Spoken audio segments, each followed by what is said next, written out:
जय हिंद, जय भारत।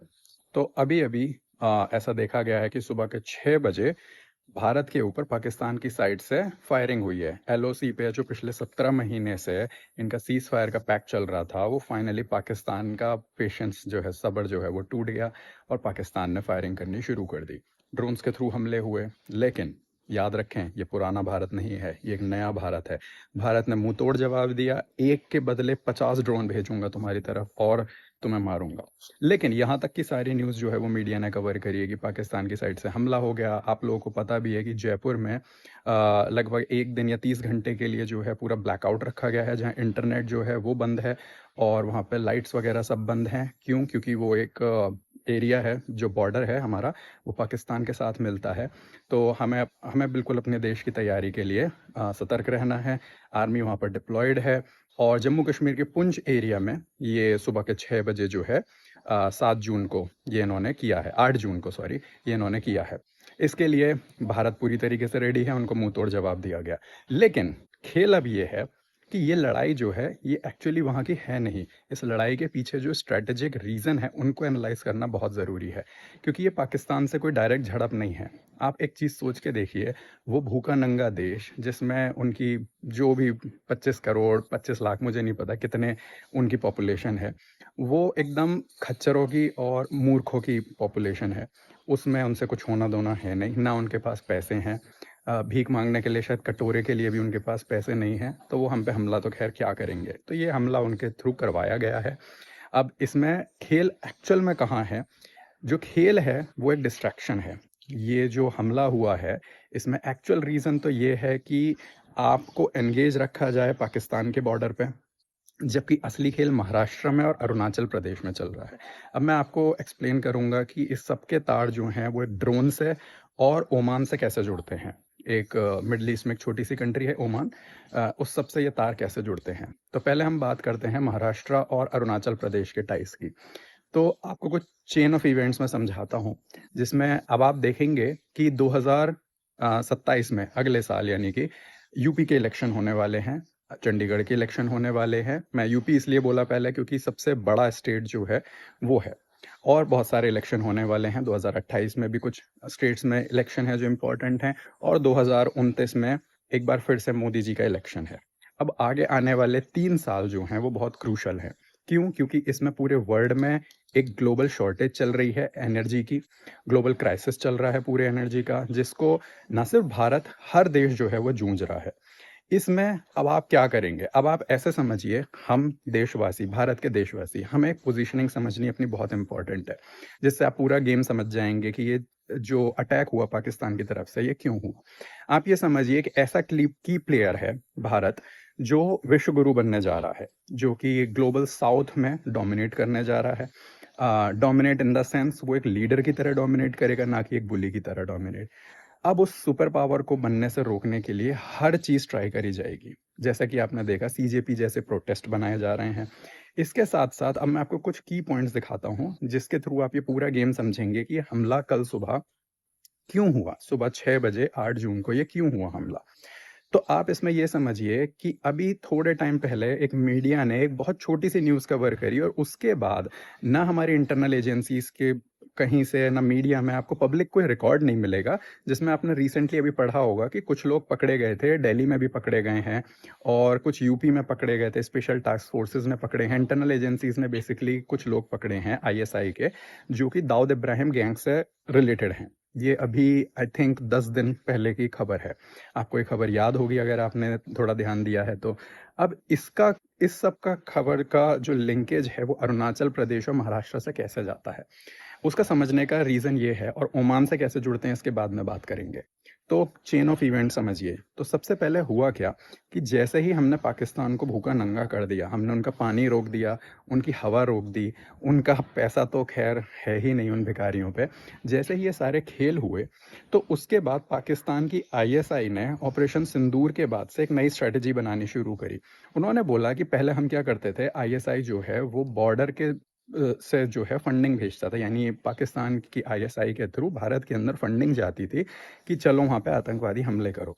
जब ये होता था तो भारत की जो इंटरनल एजेंसीज हैं, उनकी जो फाइनेंशियल यूनिट्स हैं, उन्होंने इनको क्लोजली मॉनिटर करना शुरू कर दिया, और जैसे ही वो क्लोजली मॉनिटर करके इनको डोजियर में कैप्चर करते थे, वो FATF यानी कि फाइनेंशियल आर्मी जो है, टास्क फोर्स जो है, उनको जाके रिपोर्ट कर दिया जाता था, जिससे पाकिस्तान के ऊपर सैंक्शन पे सैंक्शन लगते चले जाते थे।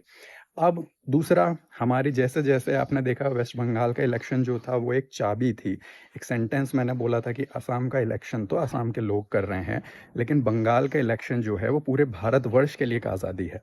इसका रीज़न ये था क्योंकि बंगाल से जो बॉर्डर जुड़े हुए हैं, वहाँ से इतने सारे, आपने देखे ही थे कि कैसे कैसे वहाँ से बांग्लादेशियों को घुसाया जाता था, और उनकी आड़ में और बहुत सारे लोगों को भी वहाँ घुसाया जाता था। खैर, हमने जैसे ही वो वल्नरेबिलिटी पैच करी, एक बहुत बड़ा नेक्सस टूटना शुरू हुआ। अब जब हमने उनकी फंडिंग रोकनी शुरू कर दी है, हमने बॉर्डर अपने सिक्योर करने शुरू कर दिए हैं, तो इन्होंने एक नई रणनीति अपनाई है, जो कि पब्लिकली IB ने एक नया पैटर्न देखा है, जिसमें उन्होंने बोला है कि इनकी स्ट्रेटजी अब ये है कि बजाय हम क्रॉस बॉर्डर टेररिज्म करने के, हम अब क्या करेंगे, जो गुजरात, महाराष्ट्र और आपका ये कोस्टल रीजन है, पहली बात तो यहाँ से बोट्स के थ्रू, ना कि बड़े बड़े बल्कि छोटे छोटे कंसाइनमेंट्स में हम ड्रग्स भेजेंगे। जैसे पहले बहुत बड़े कंसाइनमेंट आते थे, 2014 से पहले की सरकार जो थी उसमें तो खैर पूरा का पूरा शिप आता था, और जिसमें ना कोई चेकिंग होती थी और ना कुछ होता था, और पूरे पूरे आ जाते थे। लेकिन अब वो लेवल का तो ये कर नहीं सकते, लेकिन हाँ, छोटे छोटे पैकेट्स में ये खेल अभी भी है, जिनके ऊपर ऑफ कोर्स हर लेवल पे क्रैकडाउन चल रहा है, लेकिन ये है। दूसरा, इन्होंने क्रॉस बॉर्डर भेजने पानी के थ्रू शुरू करे हैं। ऑफ कोर्स अगर आप कुछ चीज़ें देखें, आप किसी चीज़ को ढंग से समझें, तो आपको समझ में आएगा कि कोस्टल रीजन के ऊपर ऑल्दो हमारी आर्मी डिप्लॉयड है, लेकिन जब अंदर के लोग ही गद्दार होंगे तो कहीं ना कहीं से किसी ना किसी तरीके की इंसर्जेंसी आ जाएगी। Point number 1।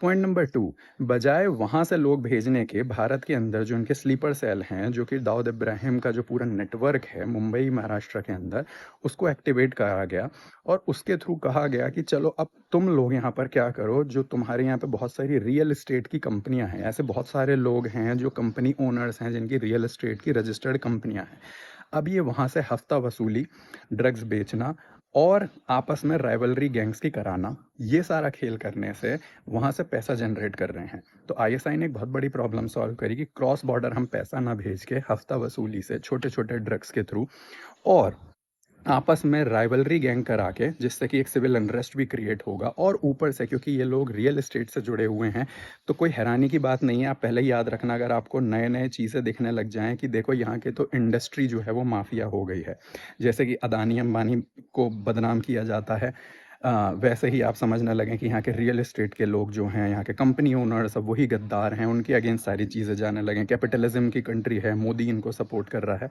तो समझ जाना ये सारा ISI का ही एक मॉड्यूल है। ठीक, ये सब के थ्रू इन्होंने अपनी पैसे की और क्रॉस बॉर्डर टेररिज्म में जो लोग चाहिए, वहाँ की प्रॉब्लम इन्होंने सॉल्व करी, जिसको ऑफ कोर्स भारत जो है, एजेंसीज जो हैं, बहुत अच्छे से टैकल कर रही हैं। अब जब पाकिस्तान में हमला हुआ है, तो आई एम प्रेटी श्योर, एक फिक्शनल स्टोरी आप समझिए, फिक्शनल स्टोरी है बाय द वे, ठीक है, केरला के कुछ एरिया में और अरुणाचल प्रदेश के कुछ एरिया में कुछ इंसर्जेंसीज जो हैं वो पकड़ी गई थी, जो कि बॉर्डर क्रॉस करने की ताक में थी और कर रही थी। झगड़ा वहाँ हुआ, ठीक है, पुंछ एरिया में, जम्मू कश्मीर में, और यहाँ से घुसाया जा रहा था। खैर, उनको पकड़ा गया। ये रही फिक्शनल स्टोरी की बात। मे भी ऐसा हो सकता है कि कहीं ना कहीं से और एरिया के थ्रू वो लोग अंदर हो सकता है आ गए हों, लेकिन एजेंसीज पे हमें पूरा भरोसा है, वो इनको पकड़ेंगे।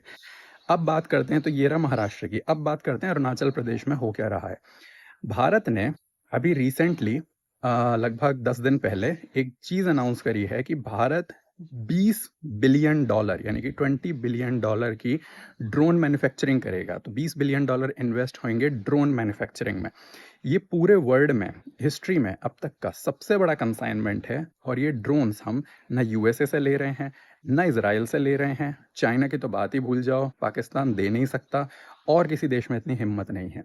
इसका हर एक पार्ट, हर एक टेक्नोलॉजी, इसका अटैक मोड, इसकी सब कुछ, every single thing will be manufactured in India, assembled in India, made for India, made by India, and will be used for India, against people who are against India. तो ये एक बहुत बड़ा statement है, $20 billion. ठीक, अब तक आपने देखा कि पहले हमने लगभग 21 जो प्रेडिएटर ड्रोन्स हैं उनका कंसाइनमेंट यूएस को दिया था। वो कंसाइनमेंट कैंसिल होकर सिर्फ 10 का रह गया है कि सिर्फ 10 चाहिए, बाकी हम अरेंज कर लेंगे। अब इससे कुछ बौखलाहट हुई। अब तक पूरे दुनिया में जो वेपन्स का सुपर पावर था वो कौन था? अमेरिका बेचता था।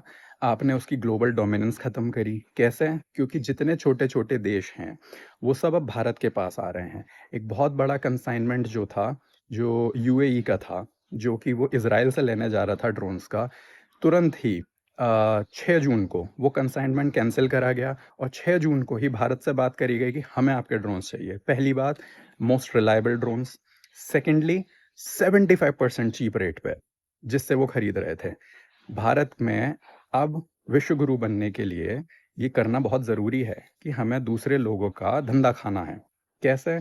जो धंधा वो लोग अपने बुली करने के लिए कर रहे थे, हम अब सबको साथ लेके चल रहे हैं। तुम्हें हम सस्ते में भी देंगे और रिलायबिलिटी भी देंगे।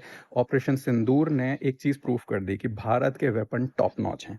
भारत की मैन्युफैक्चर्ड डिफेंस से रिलेटेड जो भी चीज़ है वो टॉप नॉच है, इसमें कोई शक की बात ही नहीं है।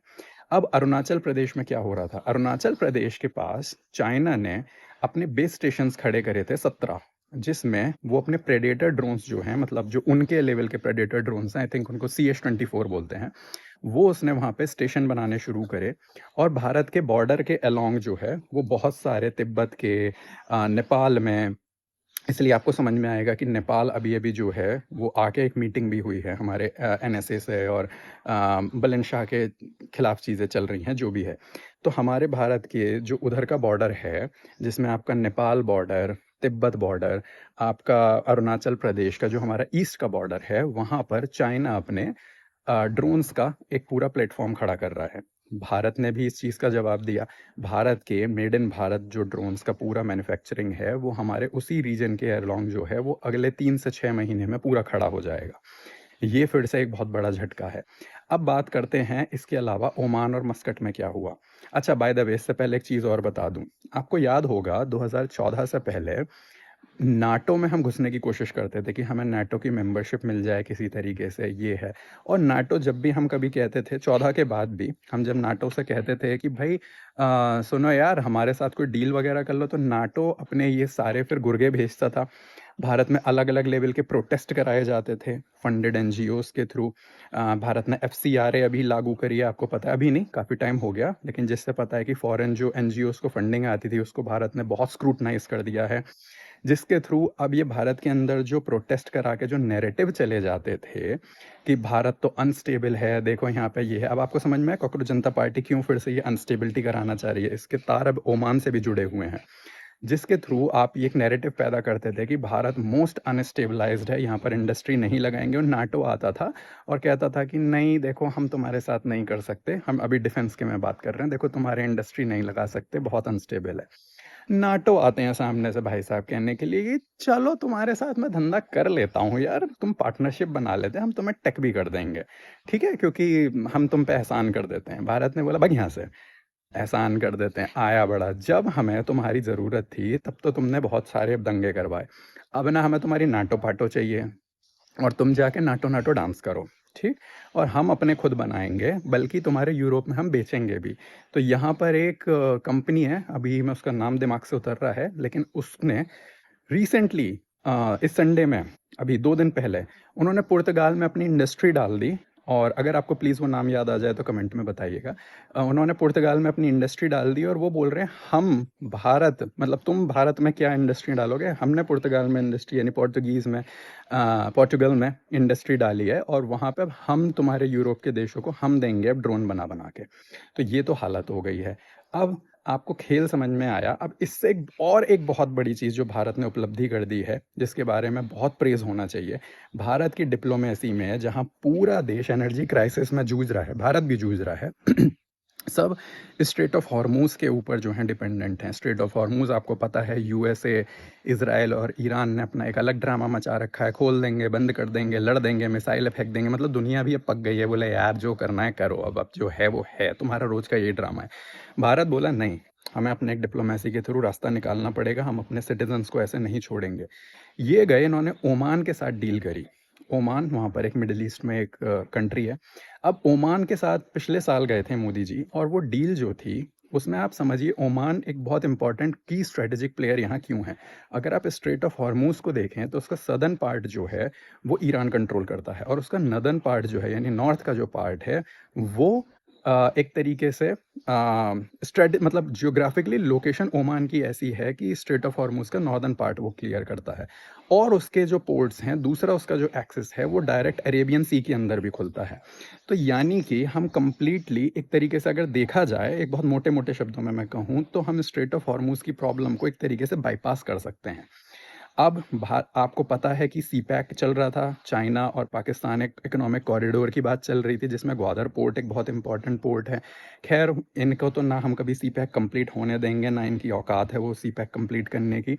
लेकिन हमारे ऐसे बहुत सारी चीज़ें हैं, उन पोर्ट्स में से स्ट्रेटेजिक पोर्ट्स हैं। भारत ने इन रिटर्न अपनी नेवी वहाँ पर डिप्लॉय करी हुई है, जिसमें हम वहाँ पर सिक्योर ना सिर्फ उनको सिक्योरिटी प्रोवाइड कर रहे हैं, बल्कि हमारे आने वाले जो एनर्जी के वेसल्स हैं जिसमें एलपीजी सीएनजी आएगी, उनकी सिक्योरिटी भी पूरी नेवी देख रही है। तो आपने देखा कि कैसे स्ट्रेट ऑफ हॉर्मूज की प्रॉब्लम को भारत ने डिप्लोमेटिकली सॉल्व करा। ईरान से अब भी हमारे जो एनर्जी है वो आ रही है, एलपीजी सीएनजी आ रही है। स्ट्रेट ऑफ हॉर्मूज अभी भी हमारे लिए ओपन है। ओमान के थ्रू एक डील करके हमने एक और बाईपास ढूंढा। रशिया वगैरह से हम अपने ऑयल खरीद ही रहे हैं। भारत अपने ड्रोन मैन्युफैक्चर करके अब बेचने लगा है। अब आप किसी की दुकान जो है, जो इतने साल से जमा के बैठा था, जिसके थ्रू वो दादागिरी करता था, आप उसे धक्का मारोगे तो आपके ऊपर रिटेलिएशन तो हो गई। हम खैर तैयार हैं इसके लिए, करो। ये चुन्नू से ही अटैक करके तुमने पुंछ में क्या दिखा दिया? हमारी जो सशस्त्र सेना बल हैं, चाहे वो एयरफोर्स हो, चाहे वो नेवी हो, चाहे वो हमारी आर्मी हो, चाहे हमारे अननोन गनमैन हैं, हर लेवल पर, और इसके अलावा बहुत सारी यूनिट होती हैं, सिग्नल यूनिट होती है, आपकी इंटेलिजेंस यूनिट होती है। मैं हर किसी की बात कर रहा हूँ, हर किसी की। ऐसे लोग जिनका आप नाम नहीं जानते, शक्ल नहीं जानते, जो कोई ना कोई स्ट्रेटजी, जो कोई ना कोई पॉलिसी कुछ इस तरीके की बना रहे हैं, वो सब लोग इतने सक्षम हैं कि पूरे दुनिया के अपना इंटेलेक्चुअल ले आओ और हमारे यहाँ के लोग ले आओ, हम लोग तब भी तुम्हारा पलड़ा भाड़ी है। तो अब आपको शायद ये समझ में आया होगा कि ये चुरपुर सा जो हमला करवाया गया, इसके थ्रू अब समरी अगर मैं आपको दूं तो भारत ने एक तो ओमान से अपनी डील करी, जिसके थ्रू एनर्जी क्राइसिस हमने सॉल्व करने की कोशिश करी, जिसके थ्रू बहुत सारे देशों को झटका लगा। इससे ऑब्वियसली बात है कि भारत को एक लाइमलाइट में आया और भारत के अगेंस्ट चीज़ें कराई जाएंगी। मैंने आपको पिछली वीडियो में नीट पेपर लीक का पूरा एनालिसिस समझाया था। उससे आपको दो चीज़ें क्लियर हुई कि कैसे ये प्रोटेस्ट जो हैं, ये सारे जो हैं मैन्युफैक्चर किए जा रहे हैं। क्यों? क्योंकि भारत में दूसरे लोग जब आके ख़रीद रहे हैं, उनके लिए अनस्टेबिलिटी हो। भारत में जो एजुकेशन माफिया के अगेंस्ट जो कर रखा है, प्लीज़ पुरानी वीडियो जाके देखिएगा जो नीट के ऊपर है। तीसरी चीज़, अब आपको समझ में आ गया कि एफएटीएफ के थ्रू भारत आपके क्रॉस बॉर्डर फाइनेंशियल ट्रांजैक्शंस को कंट्रोल कर रहा है, इसलिए आपने नए नए रूट बनाए, वहाँ पे आप इंसर्जेंसी दिखा के आप यहाँ के थ्रू घुसाने की कोशिश कर रहे हो। अब आप फाइनेंशियल ट्रांजैक्शन नहीं कर सकते क्रॉस बॉर्डर, तो इसलिए आपने महाराष्ट्र में एक नया मॉडल निकाला है जिसमें आप रियल एस्टेट माफिया के थ्रू वहाँ गैंग वॉर करा के सिविल अनरेस्ट के साथ साथ पैसा जनरेट करते हो। दाऊद इब्राहिम का गैंग एक्टिवेट किया गया है। इसके साथ साथ चाइना ने बॉर्डर पर जितने भी ड्रोन्स डिप्लॉय करे गए हैं, भारत ने उसका मुंहतोड़ जवाब देते हुए $20 बिलियन की इंडस्ट्री अपनी खड़ी करके दिखाया है। और जितने भी छोटे देश हैं उन सबको बोला है कि हमसे आके ड्रोन लो, हम तुम्हें देंगे। पहली बात 75% चीपर। और भारत ने जब ऑपरेशन सिंदूर में अपनी पराक्रम दिखाया है, उसके बाद हर देश जो है वो भारत से ही अब टेक्नोलॉजी खरीदना चाहता है। तो आई होप इस सब के अच्छा, एक बहुत इंपॉर्टेंट चीज़ छोटी सी लास्ट में जो और है, वो ये है कि ये सब के थ्रू यूएस जो है सबसे ज़्यादा बौखलाया हुआ है इस समय। आपको समझ में आ रहा होगा क्यों? कि एक ऐसा देश जिसको हम हमेशा अपने जूतों के नीचे दबा के रखते थे, वो अब सुपर पावर बनने जा रहा है, तो कहीं ना कहीं तिलमिलाहट तो होनी ही है। आप बाय द वे इंडिया में यूएस में रहने वाले जितने भी इंडियंस हैं, यानी कि एनआरआईज हैं, मैं आप लोगों को भी समझा रहा हूँ, प्लीज़ अपना पैसा अगर आप इन्वेस्टमेंट के तौर पर सोच रहे हो, प्लीज़ इंडिया भेजो, क्योंकि वहाँ पे अनस्टेबिलिटी बहुत है। अभी आपने ऑर्डर देखा, ऑल्दो उसकी बहुत टेक्निकल डिटेल्स होंगी जो आप लोगों को बहुत अच्छे से पता होंगी, लेकिन मोटे मोटे तौर पे जो न्यूज़ है वो ये है कि H1B के बाद जो ग्रीन कार्ड का रास्ता है उसमें डिफ़िकल्टी होने जा रही है। जैसे जैसे ये सारे ऑर्डर आ रहे हैं, भले ही आप लोग ये सोच के अभी खुश हो रहे हैं कि हम डॉलर्स में कमाई हो रही है, और वहाँ के सारे ऑर्डर्स जो हैं ये सारे सुप्रीम कोर्ट इनको खारिज करता जा रहा है, लेकिन एक चीज़ से आप भी डिनाई नहीं कर पाएंगे, take lay off hundreds of thousands में हो रहे हैं। टेक इंडस्ट्री बहुत घाटे में है। जो हम सारे लोग वहाँ पर जाके इनका पूरा टेक खड़ा करके दिया, वो सारे अब ये ध्वस्त हो रहा है। दूसरी चीज़, इंडियंस यानी ब्राउन स्किन के against, specially brown skin, doesn't matter आप ग्रीन कार्ड हो, आप सिटीजन हो, आप H1B पे हो, आप OPT पे हो, आप F1 हो, क्या हो, B1 B2 कुछ भी हो, आपके अगेंस्ट रेशियल डिस्क्रिमिनेशन, जिसमें आपके अगेंस्ट ना सिर्फ उल्टा सीधा बोलना बल्कि किलिंग तक, जो आप रोज़ अखबारों में पढ़ते हो। आपने खुद नोटिस करा होगा ये पैटर्न कि पिछले 1-2 साल में ये कितनी ज़्यादा बढ़ गई है। आई वुड सजेस्ट प्लीज़ वापस आइए यहाँ पे। थोड़ा सा एक एफिलिएट प्रोडक्ट के बारे में मैं बता देता हूँ इफ़ यू वांट। वो सिंपल है, क्रोबो के थ्रू आप अपनी मनी ट्रांसफ़र कर सकते हैं। नीचे आप जाइए, डिस्क्रिप्शन में लिंक है क्रोबो का, वो लिंक अगर आप यूज़ करेंगे, आई गारंटी आप सबसे पहले तो सबसे बेस्ट रेट जो मार्केट में इस समय है इंडिया भेजने के लिए, वो रेट आपको मिलेगा। ऑन टॉप ऑफ दैट आपको हर साइन अप पर आपको बोनस भी मिलेगा। ठीक है, तो एक बार ट्राई करके देखिए। आप अगर अपने रास्ते से भेजते हैं, वेल एंड गुड। उसके थ्रू भेजना चाहते हैं, please give it a try. आपको ना सिर्फ एक्स्ट्रा बोनस, बल्कि आपको ट्राई करिए, कंपेयर करिए बाकी ऐप से, आपको किस में सबसे ज़्यादा पैसा मिल रहा है, उसके बाद ही आप डिसीजन लीजिएगा। सब कुछ आपके ऊपर है। आई होप ये वीडियो से आपको ये पाकिस्तान की तरफ से जो झड़प हुई, इसका पूरा एनालिसिस आपको समझ में आया। आपको समझ में आया कि इस समय ये सारा क्यों करा जा रहा है, क्योंकि भारत बहुत लीप्स एंड बाउंड से, यानी कि बहुत तेज़ रफ्तार से जो है वो प्रगति की ओर है। तो मैं सबसे ये अपील करूंगा, भारत के जितने भी देशवासी हैं, ये एकजुट होने का समय है। ये इस तरीके की इंफॉर्मेटिव वीडियोस को सर्कुलेट करने का समय है, क्योंकि आपको पता है इंफॉर्मेशन वॉरफेयर में बाकी कंट्रीज़ बहुत पारंगत हैं, जो कि हर तरीके का नैरेटिव चला के सिर्फ और सिर्फ भारत की छवि खराब करेंगे। लेकिन हमारी और आपकी, अगर हम बॉर्डर पे नहीं लड़ सकते, तो हमारी रेस्पॉन्सिबिलिटी बनती है अपने सिटीजन्स को जागृत करना। जागृत आप अपने वर्ड ऑफ माउथ के थ्रू बताइए, ऐसी वीडियोस बनाइए, भेजिए, या इन वीडियोस को भेजिए, सर्कुलेट करिए, ताकि सबको पता हो कि भारत स्टैंड टॉल। हम उन्हीं अपने पूर्वजों के आने वाली जनरेशन हैं जिन्होंने सर कलम कराने से मना कर दिया था, सर कलम करवा लिया था, लेकिन झुकने से मना कर दिया था। आई होप आप लोगों को इस चीज़ पे प्राउड फील होगा। जय हिंद, जय भारत।